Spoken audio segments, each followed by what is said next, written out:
नमस्कार दोस्तों, अभी आप सुन रहे हैं रेडियो धूम 89.6 जो है आपका अपना रेडियो स्टेशन, जिसमें हम अलग अलग तरह के प्रोग्राम पेश करते हैं, आपको बताते हैं, सुनाते हैं, जानकारी आपको देते हैं, कुछ अलग अलग गाने सुनाते हैं। और जिसमें से एक प्रोग्राम है गेस्ट ऑफ द डे। ये बहुत ही खास प्रोग्राम है। खास इसीलिए है क्योंकि इसमें हम मुलाकात करते हैं अपने ही अंचल की किसी खास शख्सियत से और जानते हैं उनके बारे में, उनके प्रोफेशन के बारे में। और इसी क्रम में आज हमारे साथ स्टूडियो में मौजूद हैं श्री चैतन्य मेहर जी। आपने इंजीनियरिंग की है टेक्सटाइल में और हैंडलूम के बारे में भी आज के प्रोग्राम में आप हमें बताएंगे। मेहर जी, आपका बहुत बहुत स्वागत है। और जैसा कि हम देखते हैं, कपड़ों से तो हम घिरे रहते हैं, अलग अलग प्रकार के कपड़े पहनते हैं, मगर कभी जान नहीं पाते हैं कि इसकी क्या क्वालिटी है। सुने हैं खादी होता है, टेरिकॉट होता है। तो दोस्तों, इन्हीं कुछ विषयों पर हम बातचीत करेंगे। मगर मेहर जी, जानना चाहते हैं सबसे पहले आपके बारे में। आप हमें और हमारे श्रोताओं को अपने बारे में कुछ बताएं। जी, सबसे पहले तो मैं सभी श्रोताओं को सादर प्रणाम करता हूं और रेडियो धूम रायगढ़ को मैं बहुत बहुत धन्यवाद देता हूं कि मेरे जैसे एक साधारण आदमी को आपने यहाँ कुछ कहने के लिए बुलाया है। ये मेरे लिए एक बहुत बड़ी अपॉर्चुनिटी है अपनी बात कहने की, और आपके माध्यम से ये अपॉर्चुनिटी मिली मुझे, इसके लिए मैं तहे दिल से आपको धन्यवाद देता हूँ। अब मेरे बारे में सबसे पहले तो मेरा नाम चैतन्य मेहर है। मेरे फादर का नाम जगदीश मेहर है। मैं रायगढ़ में रहता हूँ और मैंने टेक्सटाइल्स के क्षेत्र में हैंडलूम टेक्नोलॉजी में डिप्लोमा किया है। उसके बाद टेक्सटाइल प्रोसेसिंग टेक्नोलॉजी में बीटेक किया है।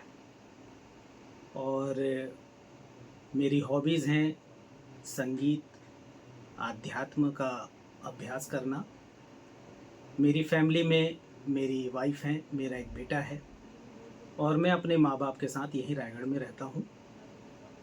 बस यही मेरी छोटा सा। और आपने हैंडलूम का जिक्र किया, टेक्सटाइल, हैंडलूम, अलग अलग शब्द लगते हैं मगर कहीं ना कहीं एक दूसरे से जुड़े हैं।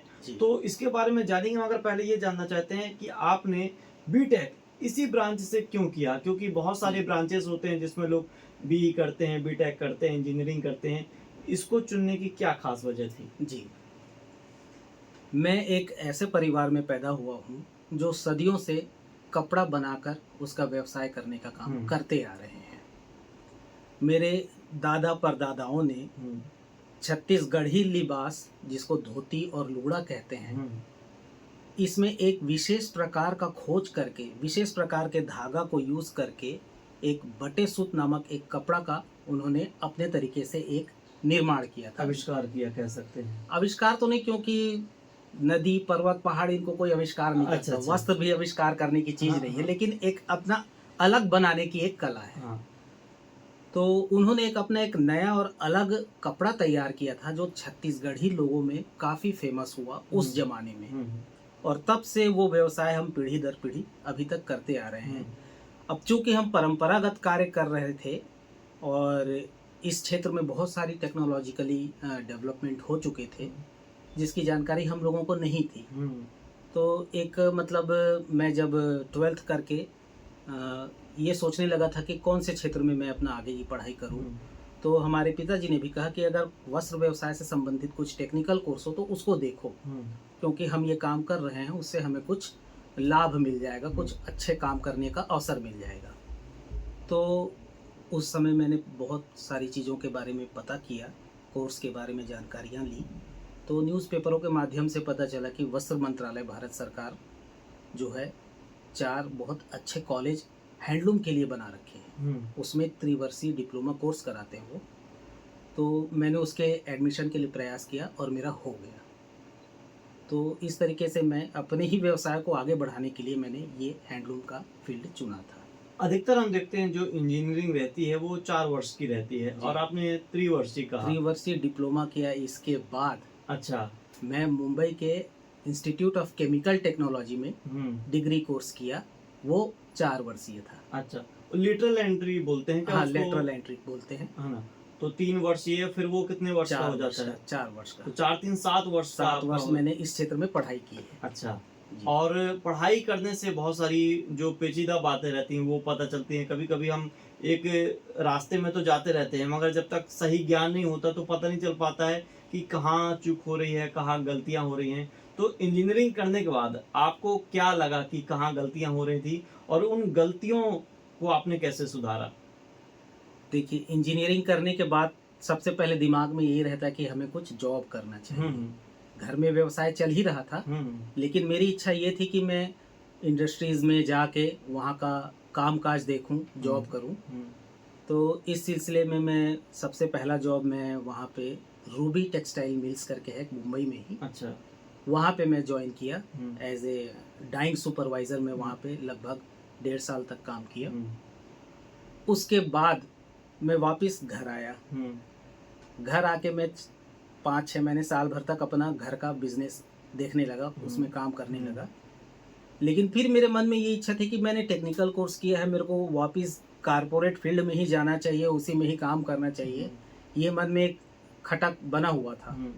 तो फिर से मैंने रायपुर में जो एक टेक्सटाइल की कंपनी है वुलवर्थ, अभी उसका नाम यूनिवर्थ हो गया है, उसमें फिर मैं जाके फिर से नौकरी करने लगा। अच्छा। उसमें भी मैं रंगाई के फील्ड में, डाइंग फील्ड में, वहाँ पे टो डाइंग एक टेक्नोलॉजी टर्म है, टो डाइंग वो होता था।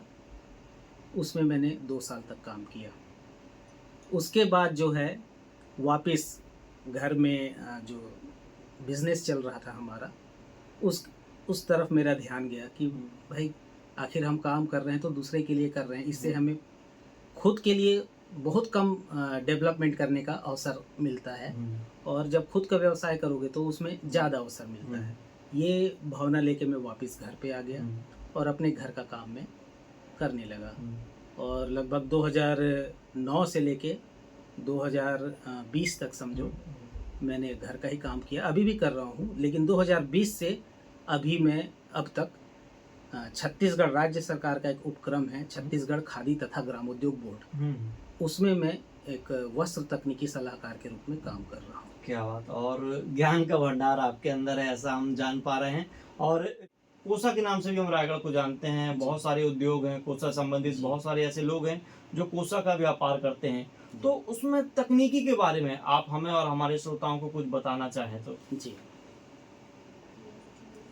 देखिए, रायगढ़ में जो कोसा सिल्क प्रसिद्ध है, टेक्निकली हम इसको वाइल्ड सिल्क कहते हैं। अच्छा। टेक्निकली सिल्क जो है ये 4 वैरायटी में पाए जाते हैं ऑल ओवर वर्ल्ड में। पहला वैरायटी है मलबरी सिल्क, दूसरा वैरायटी है मूंगा सिल्क, तीसरा है वाइल्ड सिल्क और चौथा है एरी सिल्क। तो हमारा जो टसर है रायगढ़ का, ये टेक्निकली वाइल्ड सिल्क कैटेगरी में बिलोंग करता है। और जो कोसा सिल्क है हम लोग इसको टेक्निकली टसर या तुसाह सिल्क के नाम से जानते हैं। तो ये तो उसके टेक्निकल नाम के बारे में हो गया। अब इस सिल्क की खासियत क्या होती है, हमारा जो टसर सिल्क है ये एकमात्र ऐसा सिल्क है जिसके उत्पादन में प्रकृति का बहुत बड़ा योगदान है। अच्छा। इसको हम किसी मशीन या किसी फैक्ट्री में हम नहीं बना सकते। इसको हम नेचर में छोड़ते हैं, इसके कीड़ों को। अच्छा। और वो नेचर में उनके जो खाद्य पदार्थ हैं उसको खाकर वो एक ककून का निर्माण करते हैं, और उस ककून को हम कोसा का फल बोलते हैं। उस फल को लेके आते हैं जो आदिवासी मजदूर लोग हैं, और उस फल से धागा निकालने का काम करते हैं। उसी धागा को हम कोसा सिल्क बोलते हैं। क्या बात। अब ये तो अपने कोसा के बारे में कैसे बनता है छोटा सा एक जानकारी हो गया। अब इन धागाओं को जो बुनकर हैं वहां तक पहुंचाते हैं ये आदिवासी मजदूर, जो जंगल से उस ककून को लेके आते हैं। अब ये तो जो धागा मिलता है बुनकरों को वो रॉ धागा होता है। यहाँ पे बुनकर अपनी कलाकारी चालू करते हैं। अच्छा। उस रॉ धागा में और दूसरे प्रकार के धागा को जोड़ के, और या तो उसी धागे को डबल करके, ट्रिपल करके, उसमें ट्विस्ट देके एक विशेष गुण पैदा करते हैं। उस गुण से एक बुनाई की प्रॉपर्टी उस कोसे के धागे में आ जाती है। अच्छा। बुनाई की प्रॉपर्टी मतलब एक तार से दूसरे तार में गुथ जाने की क्षमता जो है, जब हम एक बुनकर उसको ट्विस्ट दे के धागा तैयार करता है तब उसमें आती है। और उसके बाद ही वो वाइंडिंग करके, वार्पिंग करके, ताना बाना बना के हैंडलूम में सेट करता है और बुनाई करके एक अच्छा उत्तम क्वालिटी का कोसा कपड़ा बनाता है। ये हैंडमेड होते हैं सब? ये टोटली हैंडमेड होते हैं। और कोसा कपड़ा की एक सबसे बड़ी खासियत जो है, ये 100% नेचुरल है। अच्छा। इसमें किसी प्रकार का केमिकल यूज नहीं होता है, और चूंकि ये नेचुरल है इसलिए ये हमारे बॉडी के लिए बहुत अच्छा है। अच्छा। कोसे अधिकतर हम कपड़े जो की एक कपड़े और पहनते खासियत हैं है जी, कि ये ठंड में गर्म हो जाता है, अच्छा, और गर्मी के दिनों में थोड़ा बहुत ठंडक भी देता है शरीर को। वातानुकूलित हो जाता है। नेचुरल जो है, थोड़ा बहुत हाँ, ज्यादा हाँ। आदमी अगर गौर करेगा तब उसको ये महसूस होगा हम्म, कि ये ठंड में गर्म हो जाता है और गर्म में ठंडा। हम्म, जबकि बड़े बड़े टेक्निकली मिलों में जो कपड़ा बनता है, हम्म, सिंथेटिक होता है, जो पेट्रोलियम पदार्थों से बनता है, हम्म, पॉलिस्टर, टेरिलिन, नायलॉन, एक्रिलिक, ये सब उसके बेसिक फाइबर हैं। हम्म। ये सब जो है बहुत डेंजरस केमिकल हैं, अच्छा। हमारी स्किन को बहुत ज़्यादा नुकसान पहुंचाते हैं, हम्म, और ये ठंड में और ज़्यादा ठंडा हो जाते हैं और गर्म में और ज़्यादा गर्म करते हैं। अच्छा। तो बड़े बड़े उद्योगों में जो कपड़ा बनता है वो हमारे लिए उतना अच्छा नहीं है जितना अच्छा हैंडलूम में नेचुरल फाइबर से कपड़ा बनता है। जी। ये हमारी एक विशेषता है। इसमें महंगाई भी कोई एक इफेक्ट करती है, क्योंकि जी। ऐसा लगता है कि जो बड़े बड़े मिल्स में जो बनता है जी। तो सस्ते में मिल जाता है, क्योंकि जी। उसमें क्वांटिटी रहती है। जी, जी। और ये हैंडमेड रहता है, जी। इसमें थोड़ा सा ज़्यादा लागत लगती है, और जी। क्वांटिटी कम होने की वजह से महंगा हो जाता है। जी, जी। तो इसमें कितना अंतर आ जाता है? एक एग्जांपल देके मैं बताता हूँ। हम्म, एक पेंटर है, हम्म, उसको बोलोगे मेरी एक पेंटिंग बनाओ, हम्म, तो वो लगभग 4-5 दिन, हो सकता है 15 दिन ले ले हम्म, आपकी सेम टू सेम पेंटिंग बनाने में। हम्म। लेकिन एक फोटोग्राफर को बोलोगे, क्लिक करेगा, हाँ, प्रिंटर में डालेगा, क्या बात। 5 मिनट में फोटो तैयार। हाँ, ठीक है। फिर उस फोटोग्राफर का चार्ज क्या होगा? जो भी हो 1000-1500। हम्म, जबकि उस पेंटर का चार्ज मिनिमम 50,000 होगा। बिल्कुल। यही कॉन्सेप्ट है हैंडलूम के और उद्योगों से प्राप्त कपड़ों में। हम्म, एक हैंडलूम का जो कपड़ा होता है उसमें जो बुनकर है अपना पूरा आर्टिस्टिक वर्क उसमें डालता है, हम्म, अपना एक सोच डालता है, हम्म, एक कल्चर जो है उस क्षेत्र का उस कपड़े में प्रतीत होता है। हम्म, तो नेचुरली उसको बनने में टाइम लगता है, बहुत टाइम टेकिंग प्रोसेस है, बहुत धैर्यपूर्वक बनता है वो कपड़ा, लेकिन सबसे उत्तम कपड़ा होता है। उसके मुकाबले आप वो अगर मिलों के कपड़े में जाओगे, बड़े बड़े उद्योगों से जो कपड़े बनते हैं वो तो वैसे ही रॉ मटेरियल उनका ख़राब होता है, ऊपर से बहुत जल्दी जल्दी केमिकल और मशीनों के यूज़ से बनता है वो, तो इसलिए वो बहुत ज़्यादा मात्रा में प्रोड्यूस होता है और उसका रेट बहुत कम होता है। आपने केमिकल की बात की। अधिकतर हम देखते हैं ठंड के समय में जो इनर आती हैं और सस्ते में मिल जाती हैं, और देखते हैं कि तुरंत गर्मी पैदा कर देती हैं। जी। और आप जो ऊन के जो कपड़े पहनते हैं उनमें भी उतनी गर्मी देखने को नहीं मिलती हैं। तो उसकी क्या खास वजह रहती है? कितना नुकसान यदि करता है तो कितना नुकसान करता है हमारे शरीर को? जी, ये केमिकल से निर्मित जितने भी कपड़े हैं ये 100% नुकसान करते ही हैं हमारे से। उनके नुकसान करने का जो प्रोसेस है बहुत स्लो है। अच्छा। कई बार नहीं पता चलता है, लेकिन वो हमारे स्किन को डैमेज करता है। जल्दी बुढ़ापा क्यों आता है, स्किन में झुर्रियाँ क्यों आ जाती हैं? अच्छा। इसका एक वजह, बहुत सारे वजह हैं जिनमें एक वजह ये सिंथेटिक फाइबर भी है, अच्छा। क्योंकि वो कार्सिनोजेनिक होते हैं। कई फाइबर ऐसे हैं जो कार्सिनोजेनिक हैं। हमारे विदेशों में अगर आप देखोगे तो एक आजकल प्रचलन चला है ऑर्गेनिक प्रोडक्ट। ऑर्गेनिक प्रोडक्ट के बारे में बहुत ज़्यादा वो लोग अवेयरनेस वहाँ है और वो लोग बहुत क्रेजी हैं। ऑर्गेनिक प्रोडक्ट के लिए कुछ भी पैसे देने को वो तैयार अच्छा। है। तो हमारा तो नेचुरली हम हैंडलूम का जो प्रोडक्ट है, हमारा खादी का प्रोडक्ट है, टसर सिल्क है, ये ऑलरेडी ऑर्गेनिक प्रोडक्ट है। इस चीज़ को हम नहीं समझते, विदेशों के लोग समझते हैं। बिल्कुल। और अधिकतर होता है कि जब कोई बाहर से आके हमें बताता है कि ये अच्छी चीज़ है तो हम उस पर विश्वास करते हैं। मतलब हमारे अंदर बहुत सारी चीज़ें हैं, मगर कोई बोलता है कि आप अच्छा कर रहे हो, ये कर रहे हो, तब हमें जा करके बिलीव होता है। टेक्सटाइल की बात की हमने, हैंडलूम की बात की, तो टेक्सटाइल इंडस्ट्री के मुकाबले में हैंडलूम, इसके महत्व को आप कैसे बताएंगे? क्या अंतर है, क्या कहना चाहेंगे आप? जी, देखिए, हैंडलूम जो है ये बहुत प्राचीन तकनीक है। जब कुछ नहीं था तो पहली बार जब इंसान वस्त्र बनाना सीखा तो वो हैंडलूम से बनाया था। अच्छा। इसलिए हैंडलूम जो है हमारा जड़ है। बहुत गुजरते गए, टेक्नोलॉजिकली डेवलपमेंट होता गया, उसके बाद अभी अभी 100-150 साल हो रहे हैं कि ये मशीनरी आई और उससे कपड़े बनने लगे। अब चूंकि मशीनरी आ गई हैं तो ये बहुत फास्ट काम करती हैं और इस बहुत सफाई से कपड़ा बन जाता है इसमें। तो इनका जो है वर्चस्व बढ़ता गया और आज के समय में ये हैंडलूम को पूरी तरह दबा चुके हैं। और अब इन मशीनरी जो टेक्नोलॉजी है इसका राज चल रहा है। उसका मुख्य कारण ये है कि मशीनों से बना हुआ कपड़ा जो है वो बहुत सस्ता होता है और हमारे भारत में मध्यम वर्गीय परिवार के लोग एक इकोनॉमिक पॉइंट ऑफ व्यू से सस्ते चीज़ों को ज़्यादा प्राथमिकता देते हैं। तो इसलिए अभी वर्तमान परिस्थिति में मिलों का जो कपड़ा है वो हैंडलूम के कपड़े के ऊपर हावी हो रखा है। लेकिन जो है चूंकि हैंडलूम एक पौराणिक चीज़ है, ये कभी ख़त्म नहीं हो सकती। हैंडलूम का महत्व इसमें ये है कि ये बहुत शुद्ध कपड़ा बनाता है। हैंडलूम से जो कपड़ा बनता है ये बहुत शुद्ध होता है और इसमें एक अलग तरह की शाइन, एक लस्टर जो चमकीलापन बोलते हैं, स्मूथनेस चिकनापन जो होता है और जो है फ्रेंडली टू स्किन, जो हमारे शरीर का जो स्किन है इसके लिए ये बहुत अच्छा एक फ्रेंडली समझ जाइए एक एटमॉस्फेयर क्रिएट करता है। ये अच्छा पसीने को एब्जॉर्ब करता है और हमें कई तरह के स्किन डिजीज से बचाता है। जबकि मिलों के से जो कपड़ा है ये सिर्फ सस्ता होता है, देखने में सुंदर होता है, आकर्षक होता है, लेकिन पहनने से इसको कोई शारीरिक लाभ नहीं मिलता है। तो ये हैंडलूम की पावरलूम के ऊपर या इंडस्ट्रीज के ऊपर एक सुपीरियर क्वालिटी है। इसके अलावा हैंडलूम में हम आर्टिस्टिक वर्क कर सकते हैं।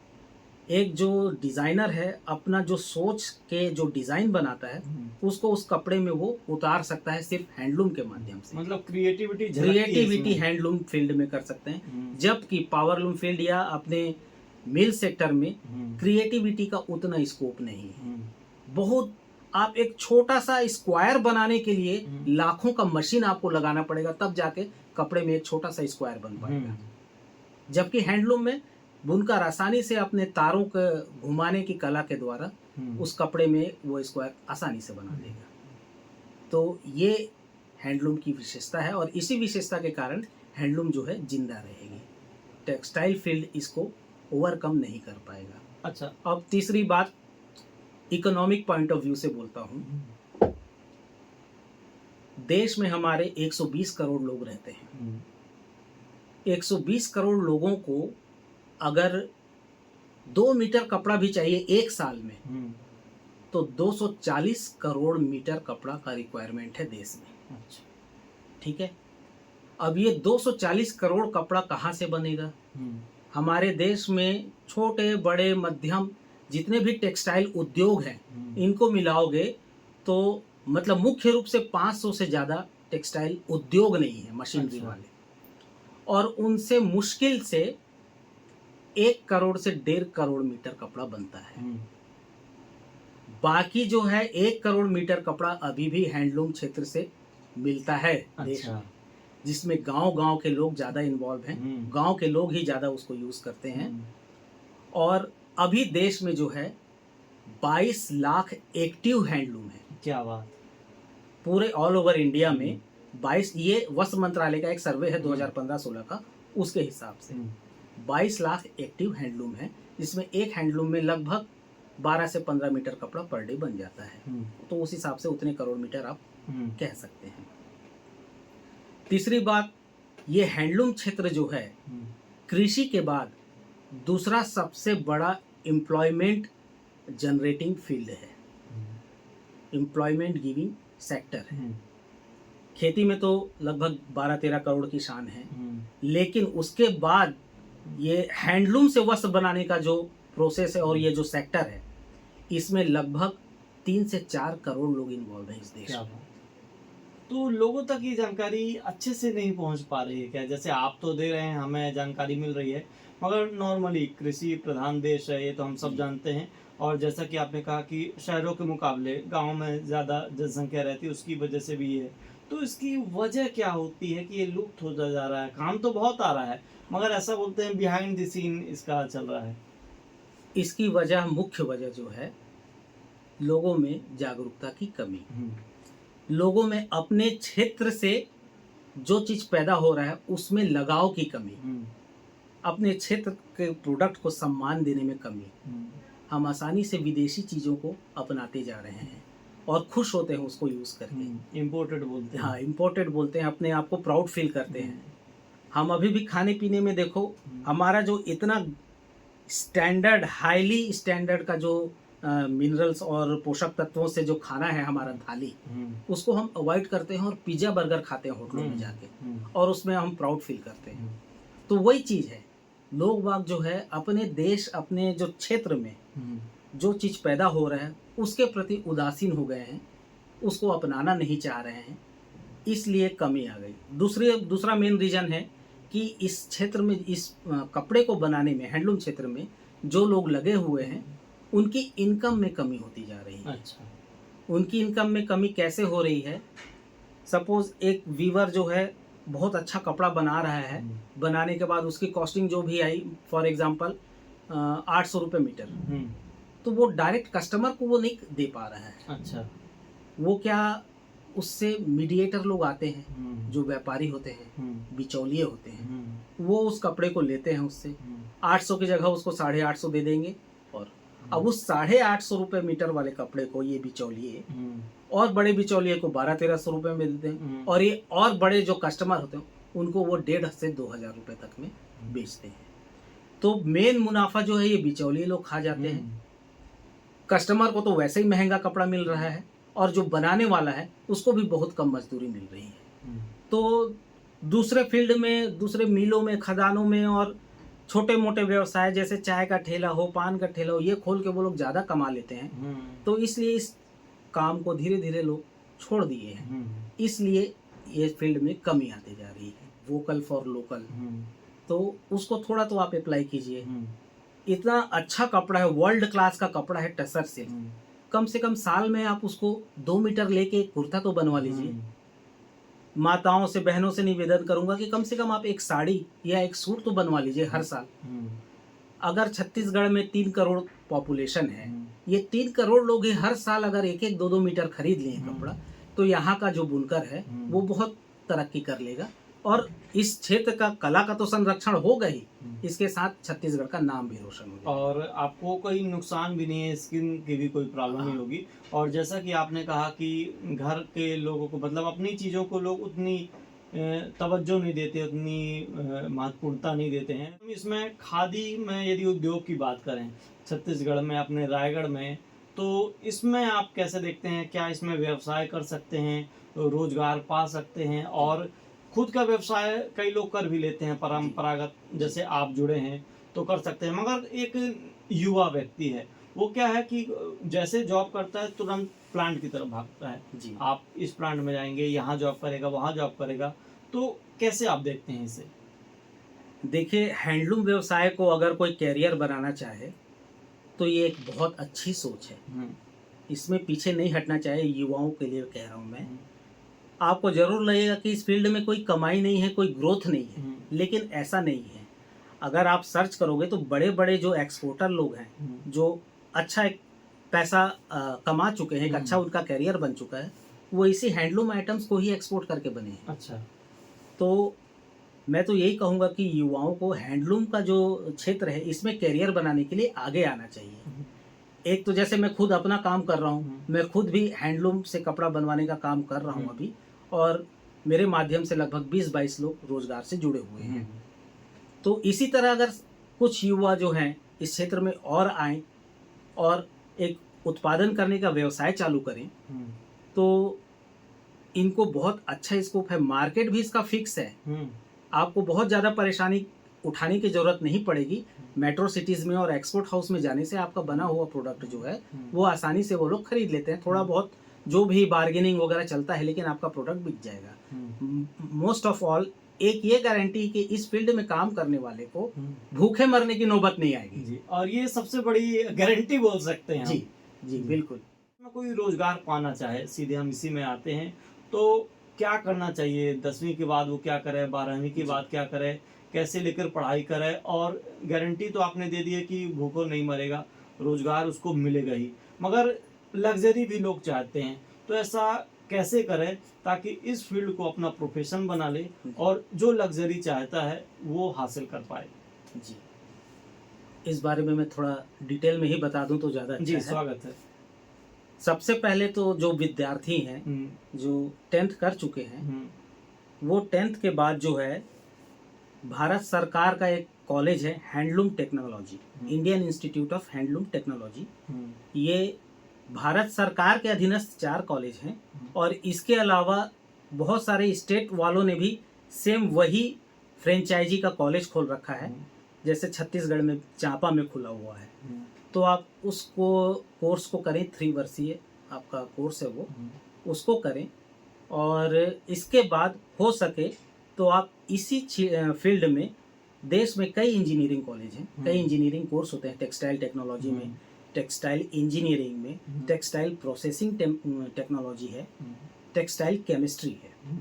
ये 4-5 सब्जेक्ट हैं। इसमें से किसी भी सब्जेक्ट में आप उस डिग्री हासिल करें, वो कोर्स को पूरा करें, अपने आप को पहले आप एक टेक्निकली तैयार कर लें। इसके बाद आपके जॉब के ऑप्शन आपके पास बहुत सारे अवेलेबल होंगे। गवर्नमेंट के देखिए बहुत कम ऑप्शन अवेलेबल होते हैं। गवर्नमेंट में जो वस्त्र मंत्रालय के तहत जितने खादी बोर्ड है, हैंडलूम ऑफिस हैं, आपका वस्त्र मंत्रालय है, ये सब जगह हर साल लगभग 100-150 वैकेंसी रहती है।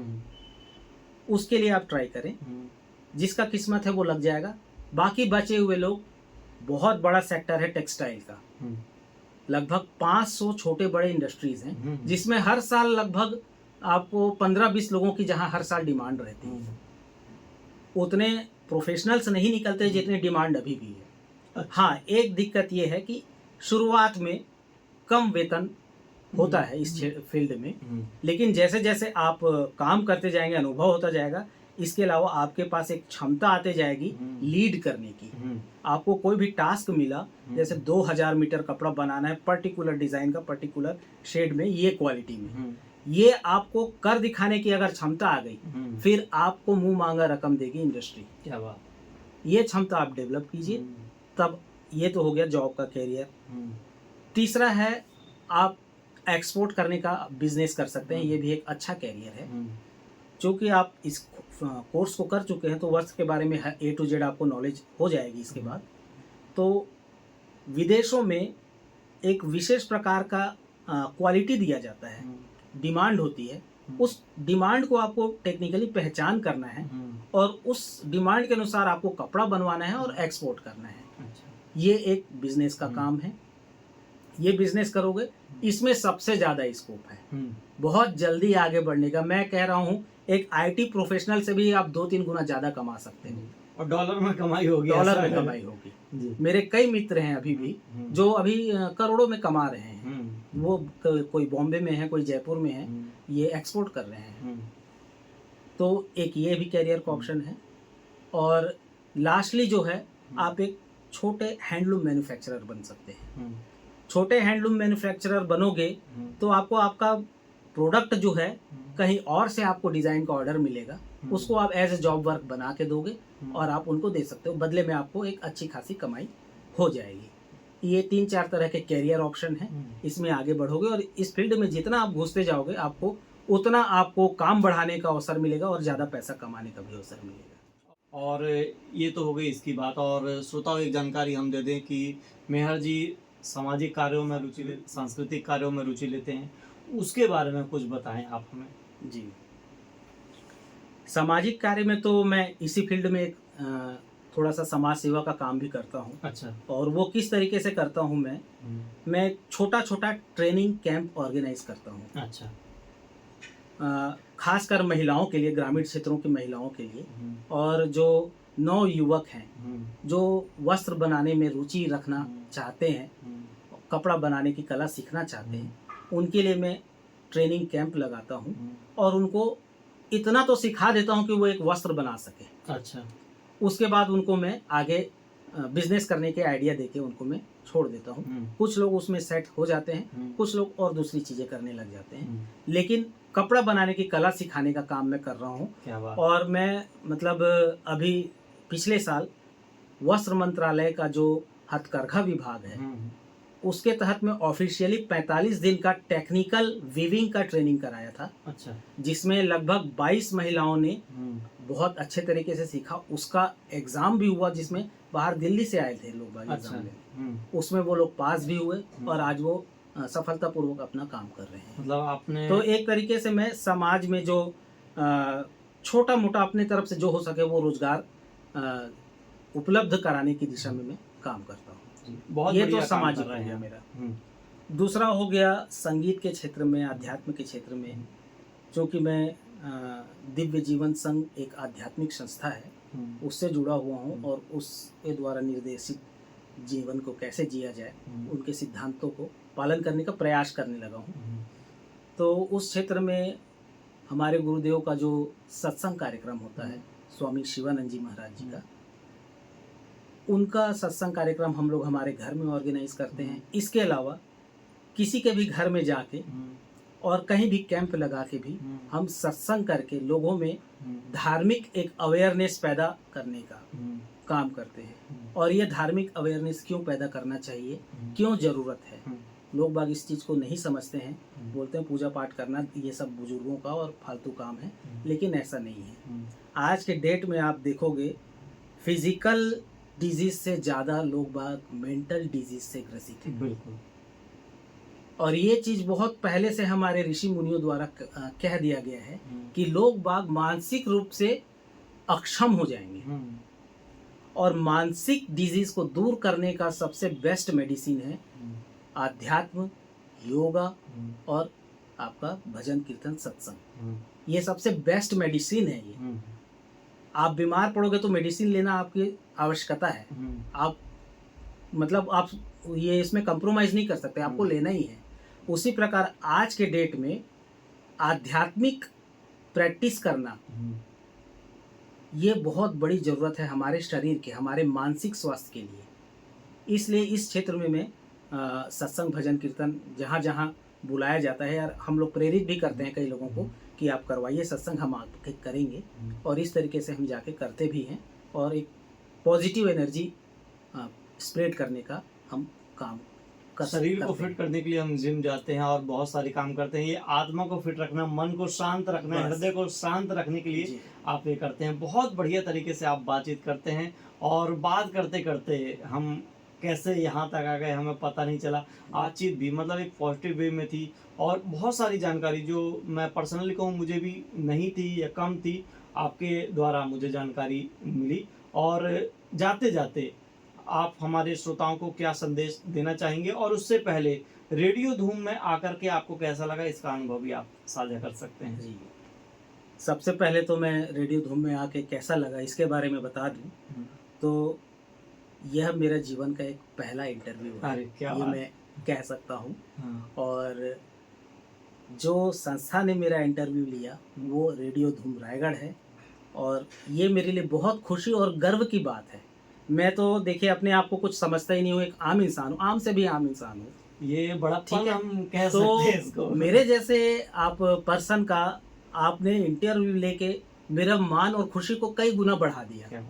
मुझे आज एहसास हो रहा है कि मैं एक छोटा मोटा कुछ चीज हो गया हूँ। ये चीज एहसास कराने वाले आप रेडियो धूम पूरी टीम है और इस चीज का मुझे बहुत खुशी है और मैं आप पूरी टीम को तहे दिल से धन्यवाद देता हूँ।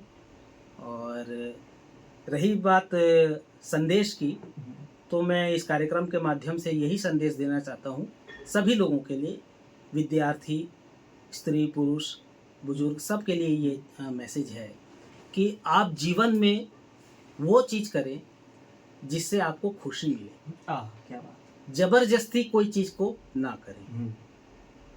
सबसे पहली बात, आप अपने जो भी ईश्वर ने आपको शक्ति दी है, सोचने समझने की क्षमता दी है, उस क्षमता का उपयोग करके आप क्या कर सकते हैं उस चीज़ को पहचानिए। जरूरी नहीं कि आप बहुत टॉपर हो, पढ़ाई हो या खेल में आगे हो या संगीत में आगे हो, जरूरी नहीं। एक छोटी सी चीज़, फॉर एग्जाम्पल आप एक बहुत अच्छा पौधा उगाने का ज्ञान आप में है और उसको आपने पहचान लिया कि नहीं मैं ऐसे मिट्टी खोद के ऐसा वाला बीज डाल के ऐसा वाला मैं पौधा उगाने में मैं एक्सपर्ट हो गया हूँ, तो आप उस काम को करिए, उसमें भी तरक्की है। तो कहने का मतलब ये है कि अपनी क्षमता को पहचानिए, फिर साइंस और टेक्नोलॉजी का उपयोग करके उसमें आप मास्टरी हासिल कीजिए, फिर मास्टरी हासिल करने के बाद उस चीज़ को आप लोगों की सेवा में लगा दीजिए। क्या बात। ये मेरी लोगों से संदेश है। बहुत बहुत धन्यवाद आपका समय देने के लिए, हमसे जी, बातचीत करने के लिए, धन्यवाद। और बहुत बढ़िया बढ़िया जानकारी आपने शेयर की, और बहुत सारे युवाओं को मोटिवेशन मिला होगा और वो एक तय कर पाएंगे कि आगे आने वाले जीवन में उन्हें क्या करना है। तो साथियों, ये था आज का programme guest of the day, जिसमें आज हमारे साथ स्टूडियो में मौजूद थे श्री चैतन्य मेहर जी।